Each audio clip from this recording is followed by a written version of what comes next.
what role did influencers play in pumping up the perception of crypto's returns and its safety as an investment? Well, let's turn now to what responsibility influencers have when it comes to providing this financial advice. Joining us now is YouTuber Carl Runefelt. Carl, thank you for joining me. Obviously, we know that a lot of influencers really under pressure right now when you look under the comments of some of them, when they're looking at what's happening with FTX and the collapse of the FTT tokens. They're wondering who to trust. When they ask you, why should people trust you in this space?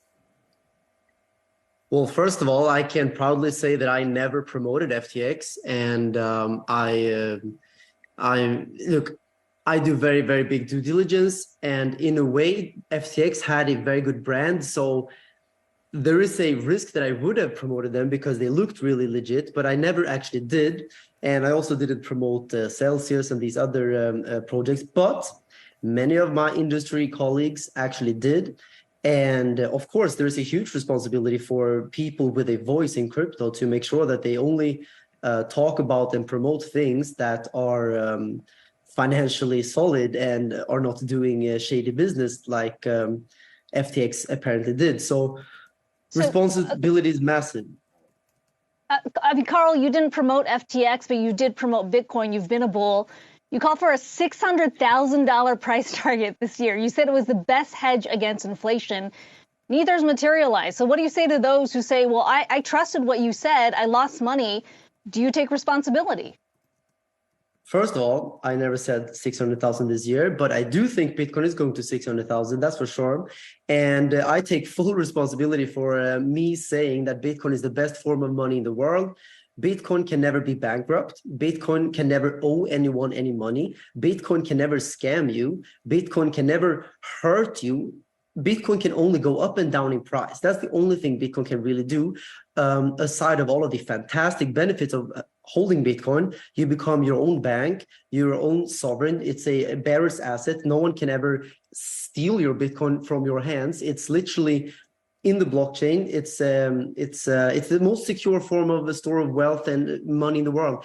I will stand by that. I will live by that, and I will keep saying that till the day I die. And I also put my money where my mouth is. I buy Bitcoin every day. I accumulate Bitcoin every day. I make Bitcoin as my income, and I don't sell it. I keep it. And my vast majority is Bitcoin. So if anyone loses money in Bitcoin, I'm telling you, I'm losing way more.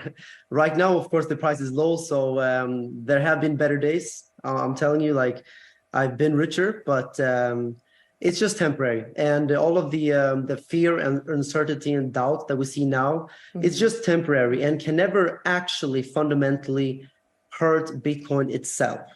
Only the price, short term.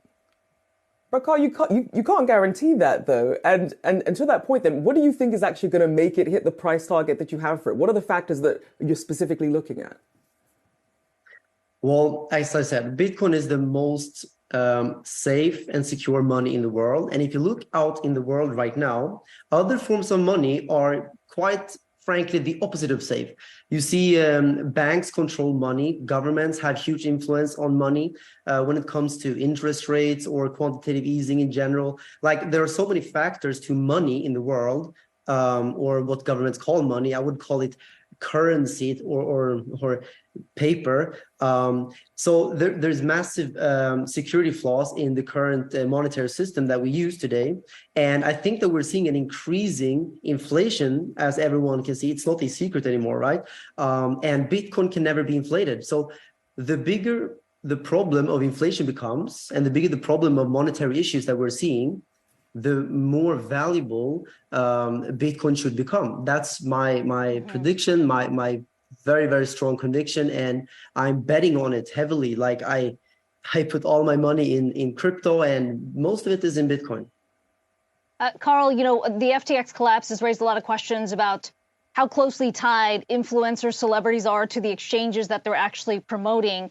To your point, you didn't have a tie-up with FTX, but you do have a tie-up with the Singapore exchange, Bybit, who has said they do, in fact, pay commission to those who promote and then bring in new users. You've launched 2 tokens on that platform now. How much money have you taken from them? And how does that influence your decision?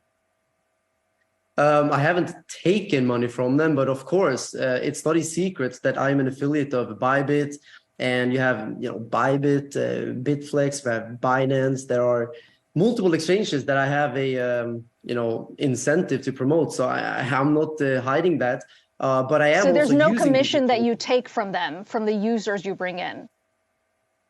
No, that's what I said. There's an affiliate commission, and I'm very, very open with that. It's an affiliate partnership. I have the same with Binance. I never had it with FTX, though. I will be very clear with that. But yeah, it's the same with everything out there. There's always going to be partnerships, and it's not a sponsorship; it's a partnership. It's they don't pay me directly. It's a affiliate commission basis, and I'm open with that. So yeah. All right, we do thank you for joining us today, YouTuber Carl Runfeldt. Thank you so much.